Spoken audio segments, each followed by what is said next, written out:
Yes, last class में अपन लोगों ने ओरिजिन स्केल की प्रॉपर्टी पर काम किया था और आज मैंने कहा था 0 आवर से अपन क्लासरूम को स्टार्ट करेंगे।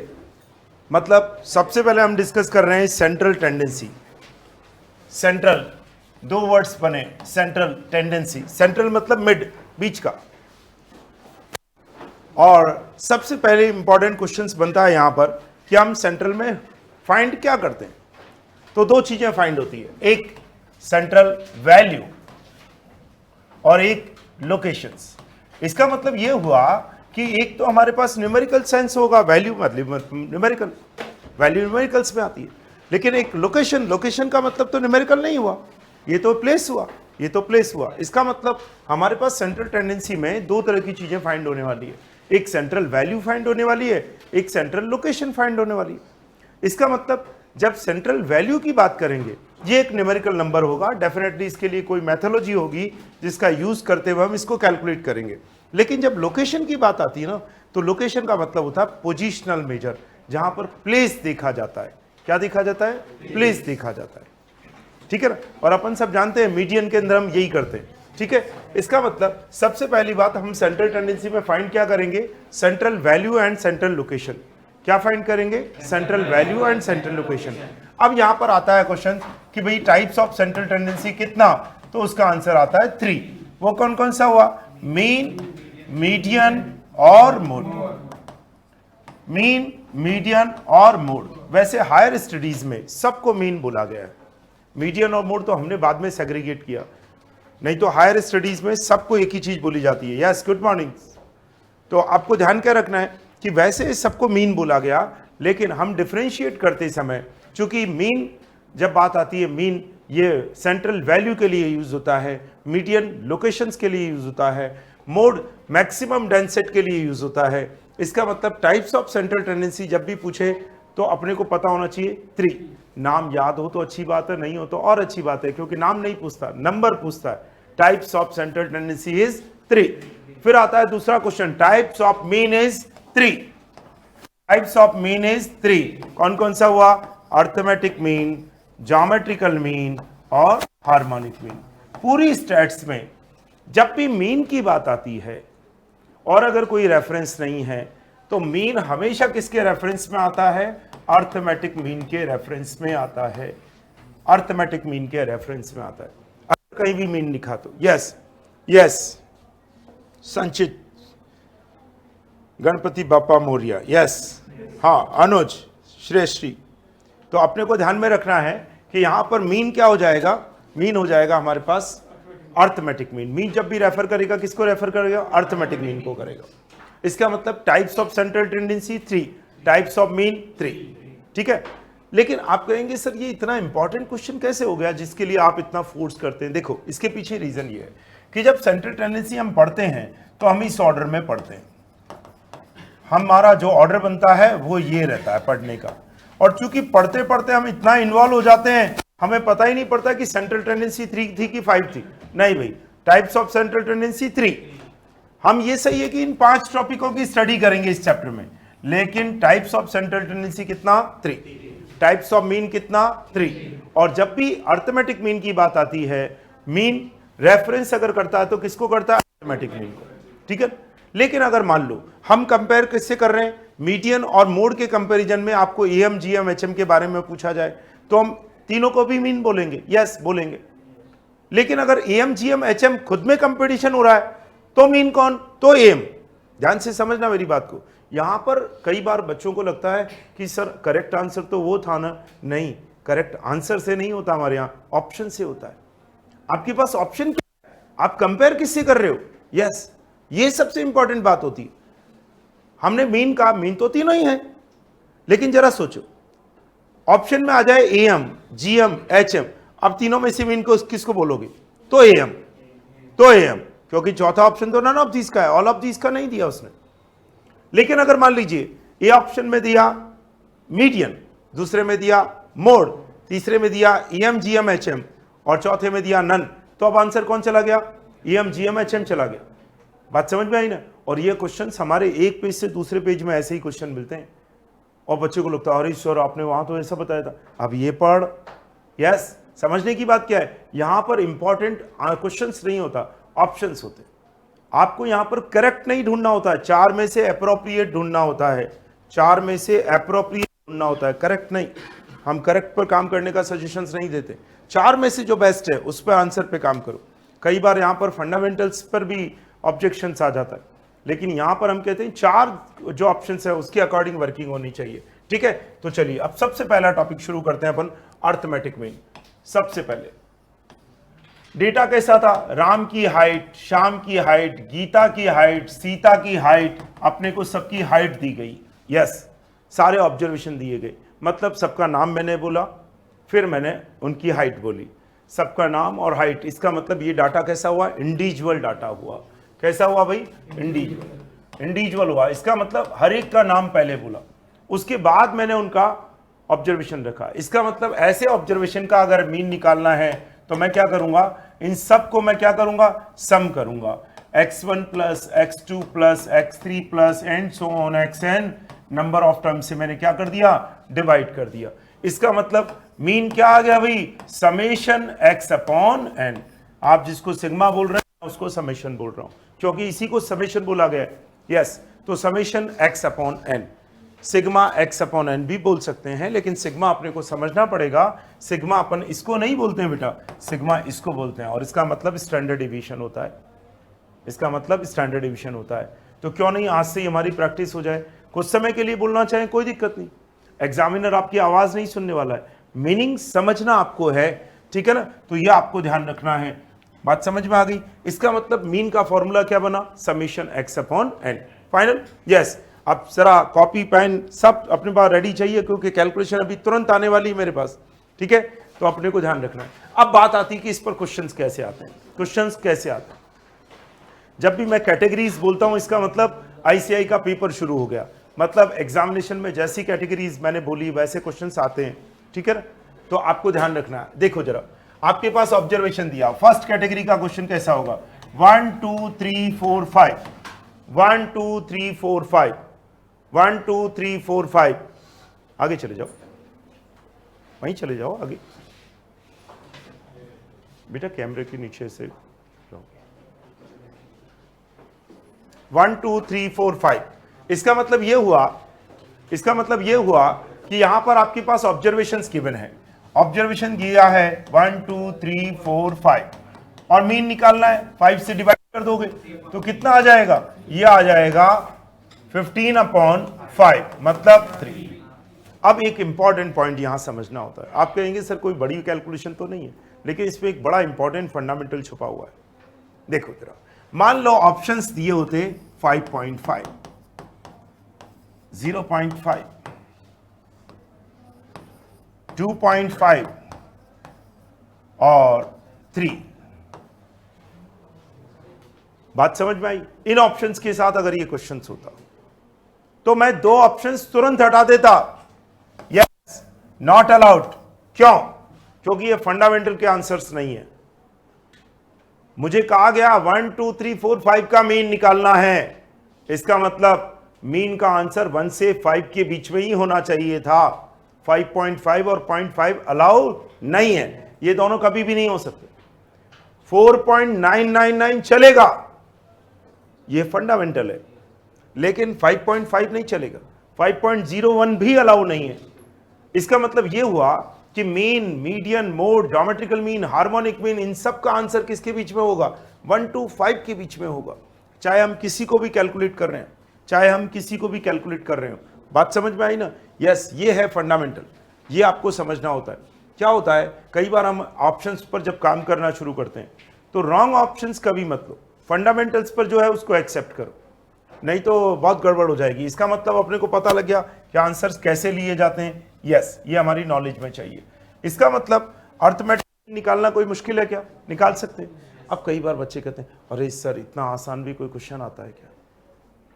देखो इसी आसान क्वेश्चन कर रहे हैं, चलो 2 4 x 20, mean of x is 13, missing observation निकालो। क्या ये इस फॉर्मूले के बिना निकाला जा सकता है क्या, नहीं, इसके लिए इसी की जरूरत है, इसके लिए इसी की जरूरत है। चलो निकालते हैं जरा, क्या आएगा भैया, 2 plus 4 plus X plus 20 upon equal to 30। तो ये कितना हुआ? ये हो गया 26 प्लस एक्स। कितना हो जाएगा? कितना होगा? 52।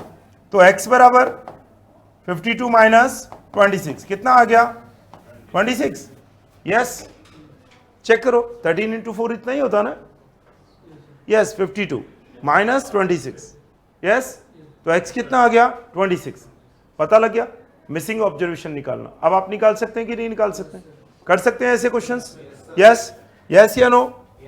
चलिए जाइए क्वेश्चन नंबर करिए, 80 करिए जरा, 80 और 81, 80 और 81। यस, हाँ, मेरे क्लास में क्वेश्चंस करने के लिए आपको हमेशा रेडी रहना है। यस, वॉइस नहीं चाहिए सर। क्वेश्चन नंबर 81 और 82, 81 और 82 करिए। आपको करने हैं क्वेश्चन, ऑनलाइन वालों को भी कर रहे हैं। आंसर चाहिए मुझे 81 और 82। यस, करिए। संजना, बोलिए आंसर्स क्या होगा? अनुज, संचित,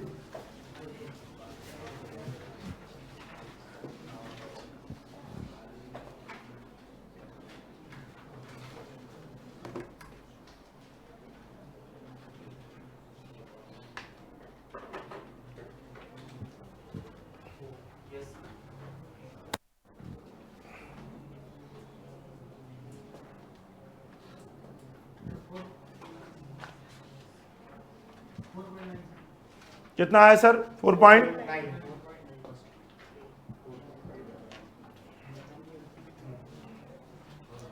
यस, 4.9 आ रहा है। क्या करेंगे? 0 plus 3 plus 5 plus 6 plus 7 plus 9 plus 12 plus 0 plus 2। Observation कितना हो गया सर? ऑब्जर्वेशन कितना हो गया? 9। टोटल कितना आया? 44। 44 अपॉन 9 कितना आ गया? 4.88 मतलब 9। Answer is final. चलिए क्वेश्चन नंबर 82 कर दीजिए। मिसिंग ऑब्जर्वेशन फाइंड करिए। मिसिंग ऑब्जर्वेशन बोलिए। 11, 1 plus 3 plus 5 plus 6 plus x plus 10 upon 6। तो यह आ गया 21, 22, 25 plus x is 36, x is 11। Yes, अब आपको पता लग गया क्वेश्चंस कैसे होते हैं। मतलब ये आपके नॉलेज में होने चाहिए। धीरे धीरे क्वेश्चंस हम करना शुरू कर रहे हैं ना। यस, तो इंडिविजुअल सीरीज में हमारे पास क्वेश्चंस आते हैं और सबसे इंपॉर्टेंट क्वेश्चन हमारे पास यही आते हैं। सबसे इंपॉर्टेंट क्वेश्चंस इंडिविजुअल सीरीज पर ही आते हैं हमारे पास। ठीक है, कर सकते हैं हम सब। चलो, अगर मान लो मैं आपको यहां पर एक देता हूं, कैसा देता हूं? 5 कॉन्सिक्यूटिव ऑड। मैंने क्या बोला? 5 कॉन्सिक्यूटिव ऑड। कॉन्सिक्यूटिव का मतलब लगातार। ठीक है, ऑड का मतलब हम सब जानते हैं, 2 ऑड्स में डिफरेंस कितना होता है? 2 का 1 3 5 7, तो 3 माइनस 1 2 होता है। एग्री? चलो, फर्स्ट टर्म ए है। फर्स्ट टर्म कितनी है? ए है। 5 कॉन्सिक्यूटिव ऑड जिसका फर्स्ट टर्म क्या है? ए है। First term is a. 5 consecutive odd जिसका फर्स्ट टर्म ए है। मीन कैलकुलेट करो। यस, अर्थमेटिक मीन कैलकुलेट करो। अरे इतना सोच क्यों रहे हो? पहला टर्म ए है तो दूसरा क्या होगा? a plus 2। तीसरा क्या होगा? a plus 4, a plus 6। Yes, घबराते क्यों?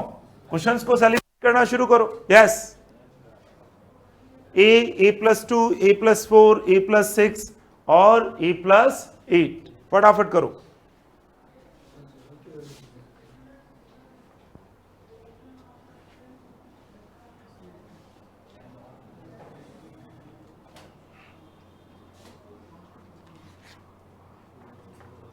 करिए करिए फटाफट करिए।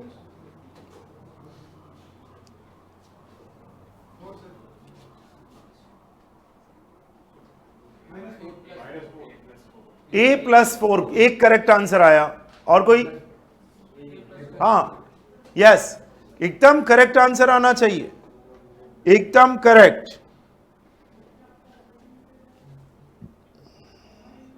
5 कॉन्जिक्यूटिव ऑड के बारे में बात की हमने, है ना। ऑड का मतलब अगर एक फर्स्ट टर्म ए है तो दूसरा क्या होगा? A+2, A+4, A+6, A+8 क्या आएगा भैया? A+2, A+4, A+6 और A+8 और टर्म डिवाइड की 5, ये आ गया मीन। कितना आ गया? 5A+20। अब मैं क्या लिखूंगा?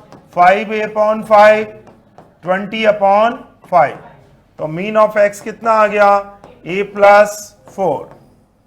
और ये कहां मिलता है क्वेश्चन? क्वेश्चन नंबर 68 पर जाओ।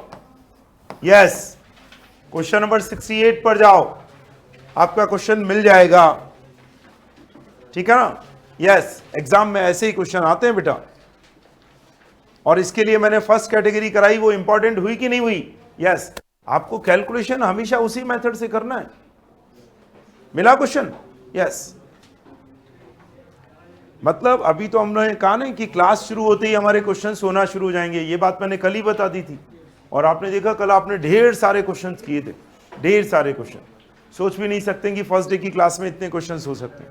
यस, ओरिजिन स्किल पर काम किया था। तो आज अपने को समझ में आ रहा है, 0 आवर से मैंने कहा था 0 आवर से क्लास है, इसका मतलब इंडिविजुअल सीरीज हमारे लिए इंपॉर्टेंट है। ये हमारी कैटेगरी हो गई थर्ड कैटेगरी।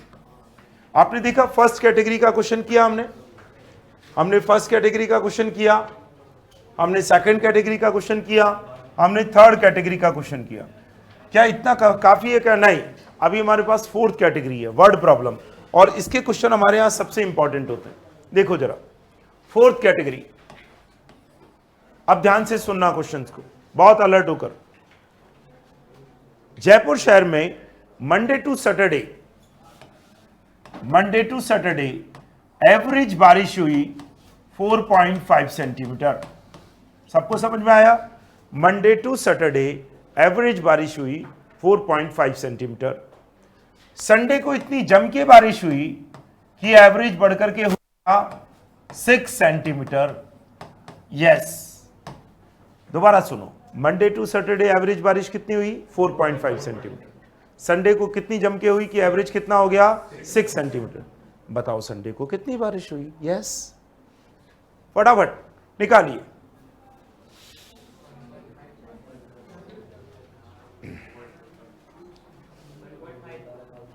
आपका आंसर 1.5 है। और कोई? यस, और कोई?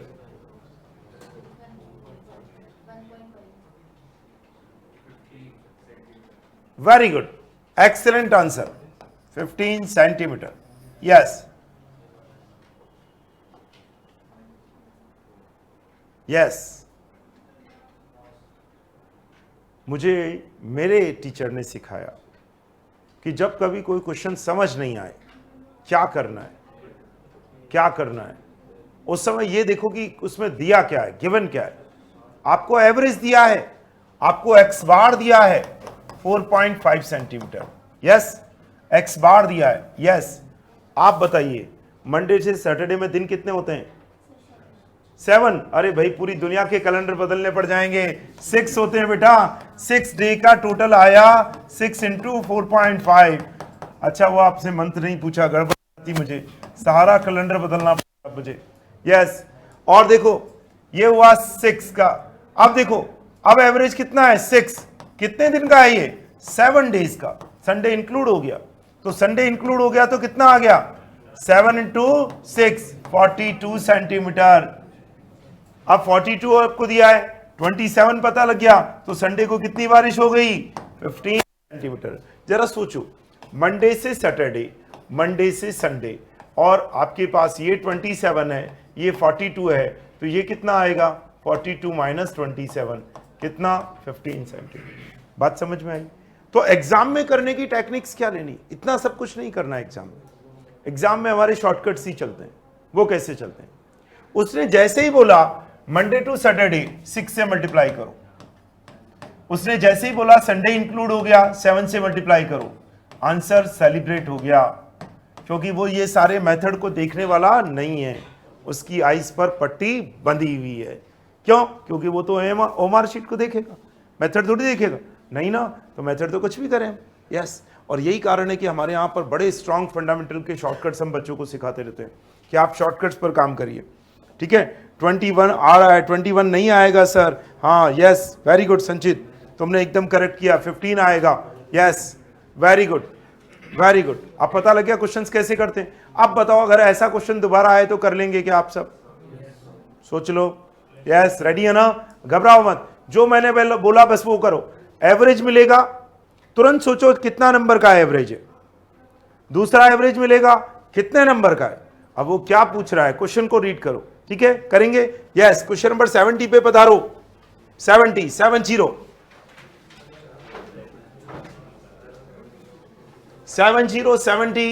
यस, द एवरेज ऑफ, पढ़ो जरा, average of 24 student and teacher. कितने क्लास टीचर है?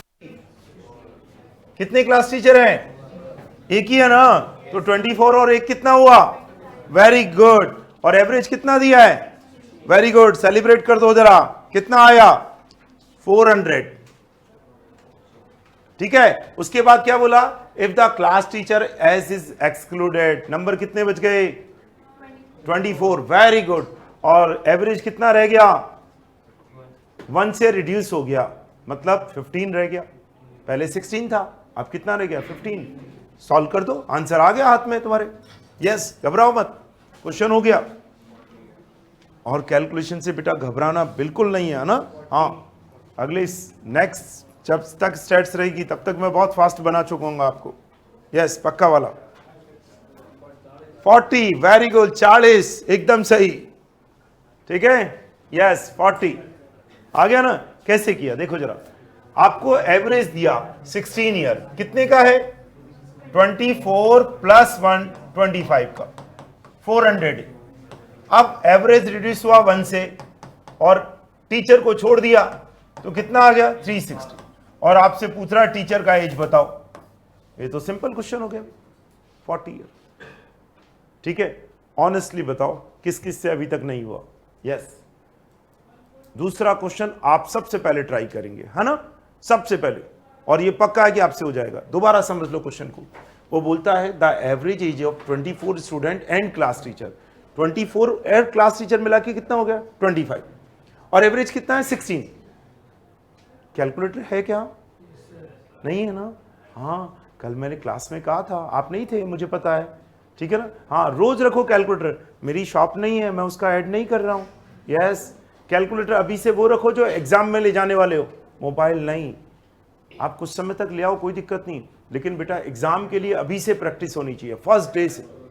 यस, फर्स्ट डे से होना चाहिए। वो कैलकुलेटर रखो जो एग्जामिनेशन हॉल में ले जाने वाले हो। यस, मेरी कैसियो के कैलकुलेटर पर इतनी प्रैक्टिस रही कि आंख बंद करके करता हूं। यस, ये पॉसिबल है। आप सब करो, अभी से करो। उसको लो जो एग्जाम में ले जाने वाले हो, और अभी से करो प्रैक्टिस। ठीक है ना। तो कैलकुलेटर होना चाहिए, कॉपी, पेन, पेंसिल, मैंने सब के लिए कहा था। और मॉड्यूल तो आपका अपना चाहिए। यस, पड़ोसी का नहीं चाहिए, नहीं तो नंबर पड़ोसी के चले जाते हैं, ध्यान रखना। ठीक है, पक्का। चलो, तो अब आपको ध्यान में आया 16 इंटू 25। फिर बोला if the class teacher age is excluded, किसको बाहर किया? क्लास टीचर को बाहर कर दिया। नंबर कितने रह गए? 24। और एवरेज कितना हो गया? 1 से रिड्यूस हो गया। पहले 16 था तो अब कितना रह गया? 15। कर सकते हैं आप। दोबारा करेंगे क्वेश्चंस को। Very good. क्वेश्चन नंबर 86 पर पधारो। 86 करना है सबको। और दूसरा, ये जो जल्दी जल्दी करके आंसर दे रहे हैं ना, उनको बोलना नहीं है। हाँ, वो बोलते हैं तो हमारे दूसरे बच्चे डिप्रेशन में आ जाते हैं। भाई, अरे बाप रे, इतना फास्ट कर लिया इन्होंने। हाँ, ऐसा नहीं करना अपने को। यस, सही है ना। हाँ, रीड करो और क्वेश्चन करो।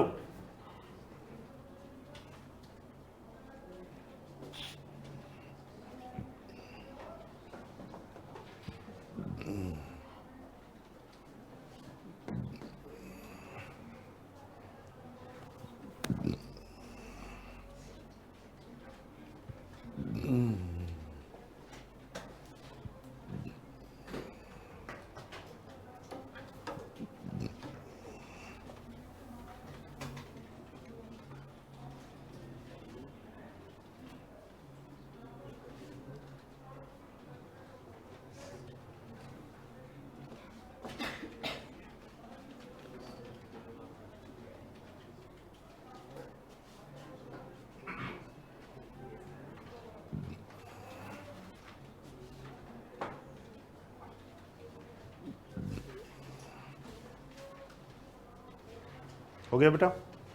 कितना आया answer? Very good, very good. मतलब आपको कॉन्सेप्ट समझ में आ गया करना क्या है। यस। और मैं बताऊं एग्जाम में केवल 10 से 15 सेकंड लगते हैं इस क्वेश्चन को करने में। क्या करना था? देखो 21 स्टूडेंट 16.5, फिर क्या किया, एक स्टूडेंट और ऐड हुआ, एवरेज 16.4। ये कितना आया भाई? 340। और ये कितना आया? 360.8। तो आंसर कितना आ गया? 14.3। Answer is final. अब बताओ कुछ करना है क्या इसमें? कुछ भी एक्स्ट्रा करने की जरूरत नहीं है, कुछ भी। और ये सबसे इंपॉर्टेंट कैटेगरी है इसकी, ठीक है ना। आपने देखा वर्ड प्रॉब्लम्स के क्वेश्चन हैं बेटा ये, और ये आराम से कर सकते, आराम से कर सकते। मतलब एक एक क्वेश्चंस को समझना शुरू करो, आराम से कर सकते। जरा 85 को देखो, कर सकते हैं कि नहीं कर सकते? सोचो जरा। 85, yes, very good. Sanya, Saxena, Sanjana,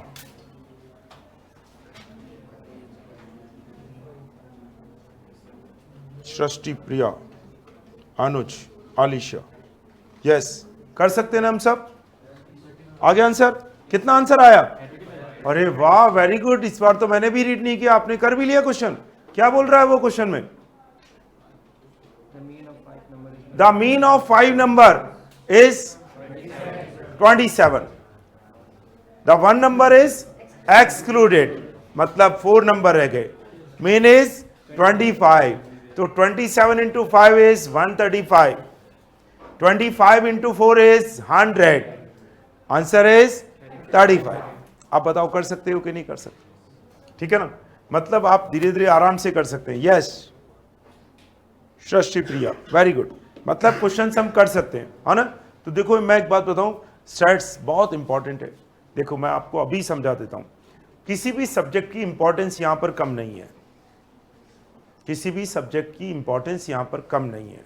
लेकिन यह भी सच है कि नॉन मैथ्स का अगर कोई बच्चा है तो उसके लिए स्कोर कराने वाले सब्जेक्ट में सबसे ऊपर इसका नाम आता है।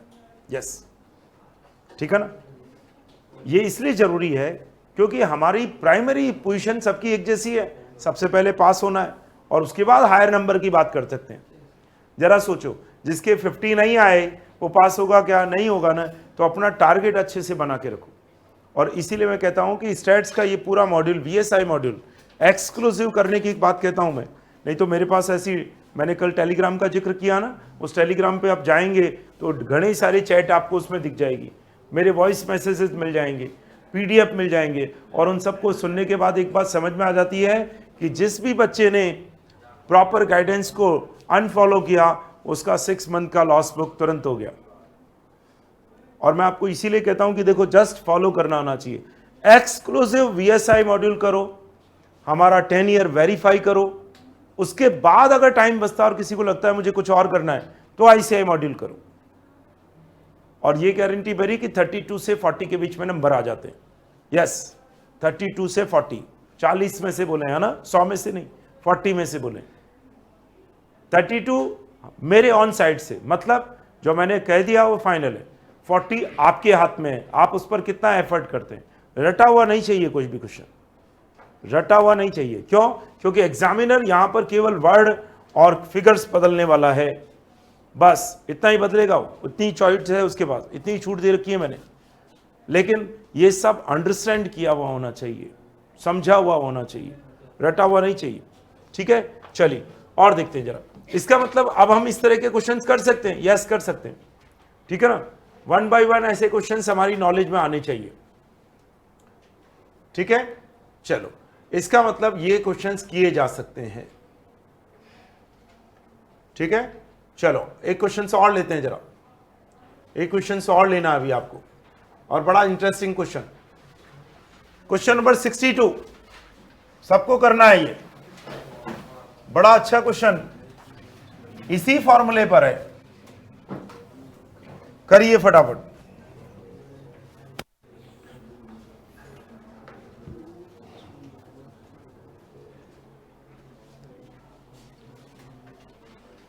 घबराओ मत, क्या बोल रहा है?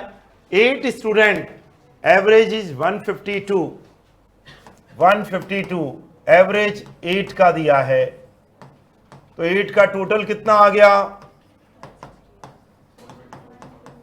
1216। अब बाद में क्या किया आपने, 2 को और जोड़ दिया, कितना आ गया 1515। अब इनका एवरेज पूछ रहा है 1515 अपॉन 10, क्योंकि 10 क्यों, क्योंकि 2 प्लस कर दिया आपने, 151.5। यस, कर सकते हैं कि नहीं कर सकते? अभी तक 1 प्लस माइनस कर रहा था, आप 2 ऑब्जर्वेशन प्लस कर दिए, तो घबराने की जरूरत है क्या? नहीं है, आपको आना चाहिए, है ना। बहुत सिंपल छोटे छोटे क्वेश्चंस हैं।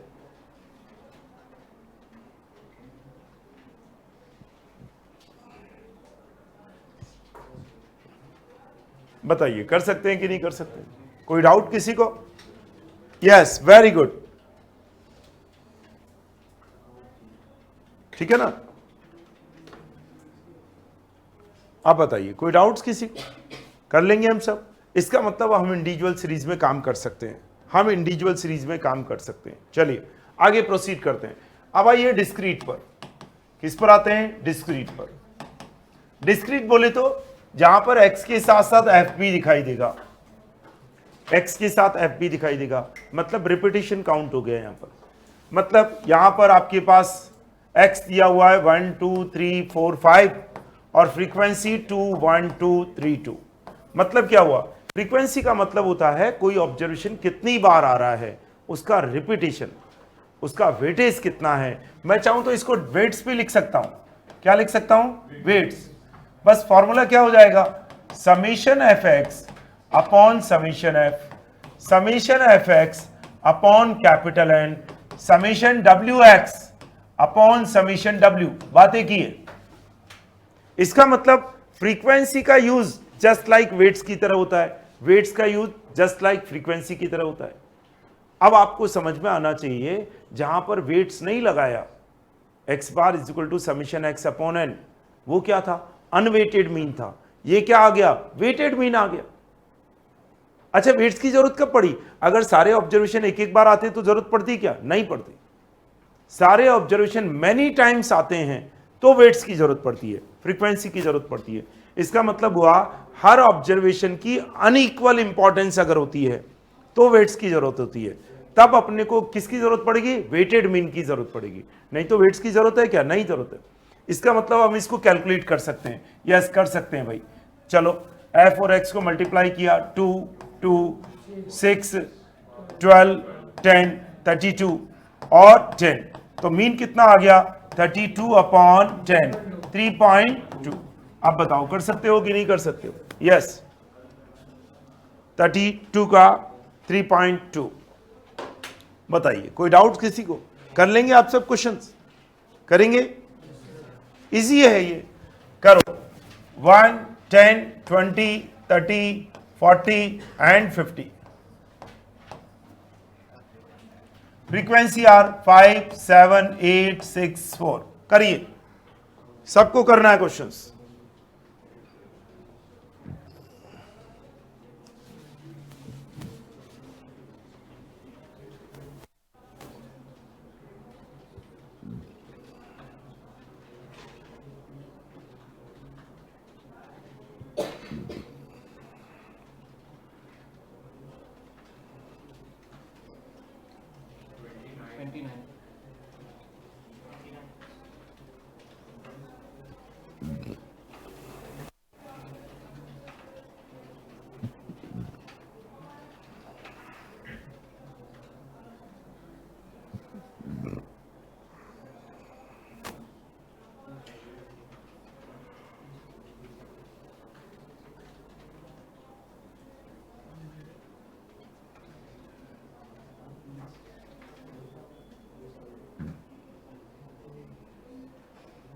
हाँ भाई, हो गया क्या?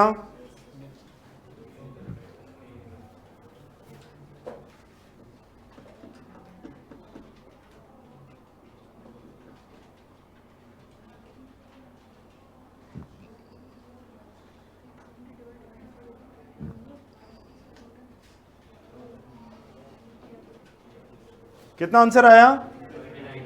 29। मतलब एफ एक्स निकाला आपने, कितना आया भाई? 50 140 240, 240, 200, टोटल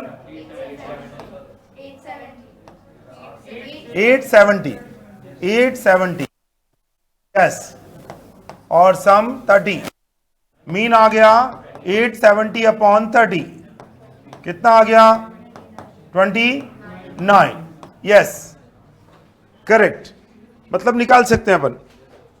श्रेष्ठी आपका आंसर गलत हो रहा है, 42.3 नहीं 29, मतलब अपन कैलकुलेट कर सकते हैं, ठीक है ना।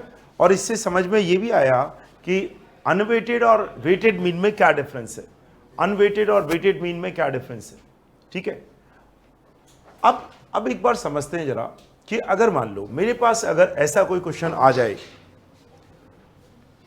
कि 1 2 3 4 5, एक क्वेश्चन मेरा ये है, दूसरा क्वेश्चन है 1 2 3 4 5 और इसका वेट है या फ्रीक्वेंसी है 10 10 10 10 10, और तीसरा क्वेश्चन मेरा है जो मैंने कर रखा है ऑलरेडी 1 2 3 4 5 और फ्रीक्वेंसी है मेरे पास 2 1 2 3 2। हमने देखा इस क्वेश्चन का आंसर हमारे पास आया 2 2 6 12 10 32 अपॉन 10, मतलब मीन इज 32 अपॉन 10, ओके। चला मुझे मेरे लिए आप इन दोनों क्वेश्चन को सॉल्व कर दीजिए, कितना आंसर आ रहा है। वेरी गुड, पहले का आंसर आया 3, दूसरे का आंसर बोलो बोलो, नो, चेक करके बताओ सर, जल्दी नहीं चाहिए मुझे। इसका आंसर आपने निकाला WX 10 20 30 40 और 50, कितना आ गया 150 अपॉन 50, कितना आया 150 अपॉन 50, 3, यस। एक थ्योरी के बड़े इंपॉर्टेंट क्वेश्चन का आंसर बन रहा है यहां से। आपने देखा जब ऑब्जर्वेशन इक्वल टाइम आता है, जब ऑब्जर्वेशन इक्वल टाइम आता है तब सिंपल या अनवेटेड और वेटेड का आंसर सेम हो जाता है, सिंपल और वेटेड का आंसर सेम हो जाता है, आप देखिए इन दोनों जगह पर। लेकिन जब अनइक्वल टाइम आता है तब आंसर अलग अलग होता है। तो एक बच्चे ने मुझे पूछा क्या सर मैं इसको सिंपल मीन बोल सकता हूं क्या? No, not allowed. आपको याद है इसीलिए वेटेड मीन की डेफिनेशन में अनइक्वल इंपॉर्टेंस की तो बात केवल ये कही कि वेटेड होना चाहिए, लेकिन हमने कहा है मैनी टाइम्स। मैनी टाइम्स का मतलब है एक बार से ज्यादा बार अगर ऑब्जर्वेशन आ गई तो वो क्या बन गया, वेटेड बन गया। ये बात अच्छी तरह समझनी है। ये बात और है कि उसका आंसर सेम आ रहा है, लेकिन इसका मतलब ये कभी भी नहीं है कि सिंपल और वेटेड सेम हो गए भाई, नहीं, अनवेटेड और वेटेड सेम नहीं हो सकते। अनवेटेड के लिए साफ कंडीशन है कोई भी ऑब्जर्वेशन एक बार आ रहा है, ओनली वन टाइम। अगर वन टाइम आ रहा है तो वो वेटेड है, अनवेटेड है, सिंपल है, नहीं तो वो क्या बन जाएगा, वेटेड बन जाएगा। ठीक है ना, बहुत छोटी सी बात है, लेकिन अगर हम नहीं समझते तो कभी कभी कंफ्यूज कर देती है। और ये आंसर सेम आता है, ये भी हमने देख लिया। अब अगर थ्योरी का क्वेश्चन आए तो हमें घबराने की जरूरत नहीं है, हमारे सारे क्वेश्चंस अपने आप क्लियर हैं और ये होने चाहिए। आप कहोगे सर थ्योरी के लिए क्या हमें उस एग्जाम से पहले जो कत्ल की रात आती है उस दिन रात को पूरा पढ़ना है क्या? नहीं पढ़ना है, बिल्कुल नहीं पढ़ना है, मैं तो बिल्कुल रिकमेंड नहीं करता। क्या करना है फिर, देखो जरा, थ्योरी का हर क्वेश्चंस नेचुरल वे में अभी क्लियर हो रहा है आपका, नेचुरल वे में। देखो मैं आपको दिखा देता हूं कैसे थ्योरी आपकी अपने आप बनती जा रही है। यस, सारे क्वेश्चंस अपने आप आते जाएंगे। यस, क्वेश्चन नंबर 21 से लेकर 23 तक देखो जरा, चेक करो क्या सारे क्वेश्चंस के आंसर आ गए क्या? Yes, 21 of a set of observation is defined, their sum divide by the number of observation, am। am क्या होता है, summation x upon n होता है। yes, am। simple average is sometime called unweighted, unweighted। yes, when frequency distribution is given, the frequency or value of theme cells treated as weights? Yes. हम frequency को just like weights की तरह treat करते हैं. Yes, except समझ में आनी चाहिए बात, ठीक है ना. अगर ये आपने समझ लिया ना तो फिर आपको रटना नहीं पड़ेगा, नहीं तो वो कत्ल की रात एग्जाम से पहले हर एक दिन आती है. हाँ, और फिर रटना पड़ता है. मैं उसका समर्थक नहीं हूं सर. मैं हमेशा कहता हूं स्टूडेंट्स को, हर चीज अंडरस्टैंड कर लो, समझ लो. क्वेश्चन जब आएगा तो अपने आप आपको याद आ जाएगी चीजें. आप देखो इन सब क्वेश्चंस के आंसर हो गए, चेक कर लो जरा, चेक करो, हो गए, सॉल्व हो गए, चेक करो अपने आप.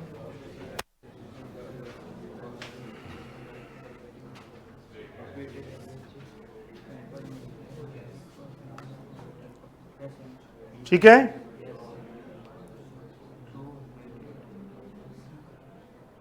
हो गया भैया. Each different value is consider only once. Simple. Each value is considered is many time weighted. Multiplying the value of the variable by the corresponding weight, then divide the sum of product of the sum of weights. मतलब वो इस फॉर्मूले की बात कर रहा है. तो ये फॉर्मूला किसका होता है? वेटेड एवरेज का. Simple and weighted are equal only when all the weights are equal. True. ये तो सच है. अभी अभी किया आपने प्रैक्टिकल. देखो प्रैक्टिकल करने का लाइफ में बेनिफिट ये होता है कि रटना नहीं पड़ता. आपको याद हो तो कल के दिन, कल जब अपन ओरिजिन को पढ़ रहे थे, जो घबराई मत, जो कल नहीं थे कि ये बार बार पता नहीं कौन से ओरिजिन की बात कर रहे हैं, हमारा क्या होगा. नहीं, हमारी क्लास में कल आएगी वो प्रॉपर्टी, घबराओ मत. लेकिन कल मैंने आपको एक बात सिखाई कि ऑब्जर्वेशन को जब हम करके देखते हैं, ऑब्जर्वेशन को हम करके देख लेते हैं और क्वेश्चन को जब करके देख लेते हैं तो फिर प्रॉब्लम नहीं आती. 1 2 3 4 5 का मीन 3 आ गया. अब अगर मैं हर ऑब्जर्वेशन में 10 प्लस कर दूं तो मीन कितना आएगा? 13 आ जाएगा. 13 आ जाएगा. यस, हमने कहा था प्लस करने से प्लस हो जाता है, मल्टीप्लाई करने से मल्टीप्लाई हो जाता है. और करके देखना चाहिए. और करके देखने के लिए कभी भी बड़ा एग्जाम्पल मत लो. दुनिया का सबसे छोटा एग्जाम्पल पॉकेट में रखो, 1 और 2. 1 और 2 का मीन कितना आएगा? 1.5. पक्का ना? अब हर एक में 10 प्लस करो तो मीन कितना आना चाहिए? 11.5 आना चाहिए. करके देखो. पहला ऑब्जर्वेशन 1 से 11 हो गया, दूसरा ऑब्जर्वेशन 2 से 12 हो गया. जरा 11 और 12 को जरा प्लस करो, कितना आता है? 23. डिवाइड 2 कितना आएगा? 11.5. यस. किसी पर डिपेंडेंट नहीं बनना लाइफ में, तो उसका एक ही महामंत्र है. एक छोटा सा पॉकेट में एग्जाम्पल ऐसा बना के रखो जिसके सारे आंसर हमें पता होते हैं. यस, फंडामेंटल उसी से क्लियर होते हैं. फंडामेंटल को क्लियर करने के लिए कभी कभी हम क्या करते हैं, बहुत बड़े बड़े क्वेश्चंस कर देते हैं, बड़ी बड़ी कैलकुलेशन के साथ. हमें लगता है इसके बिना तो काम ही नहीं चलेगा. नहीं, मैं स्टैट्स में इसको मना करता हूं. मैं कहता हूं कि जिससे अपने को स्टैट्स का कॉन्सेप्ट समझ में आ जाए वो करो, और सब चीजें वो लो जिसके आप आंसर्स कर सकते हैं. ठीक है.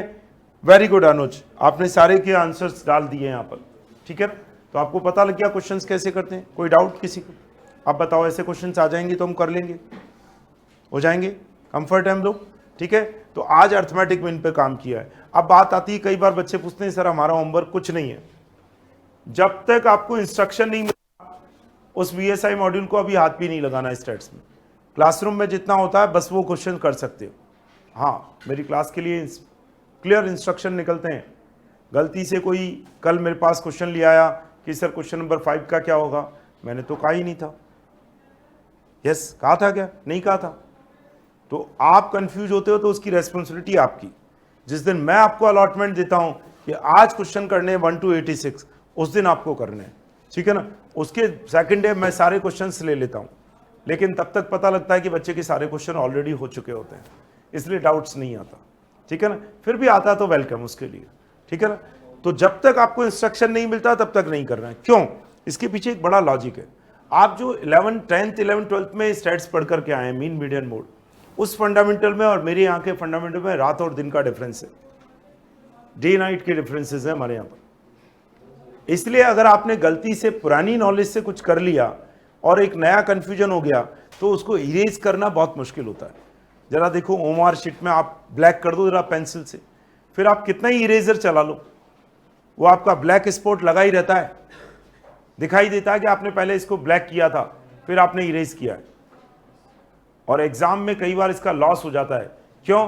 क्योंकि एग्जाम में कॉपी मैनुअल चेक नहीं होती है, स्कैनर से होती है, और वो स्कैनर इतना फास्ट होता है कि आपका जो ब्लैक इमेज किया था आपने भले ही इरेज कर दिया होगा, आप अपने मन में सेटिस्फाई हो जाओ कि मैंने उसको मिटा दिया, वो मिटा नहीं है, और इसीलिए नेगेटिव मार्क्स आ जाते हैं कभी कभी। तो आपको अभी से समझना है कि क्वेश्चंस को कैसे अटेम्प्ट करें। फाइनल कंप्लीट करें आज की क्लास को, ठीक है? चलो कल डिस्कस करेंगे बाकी सबको।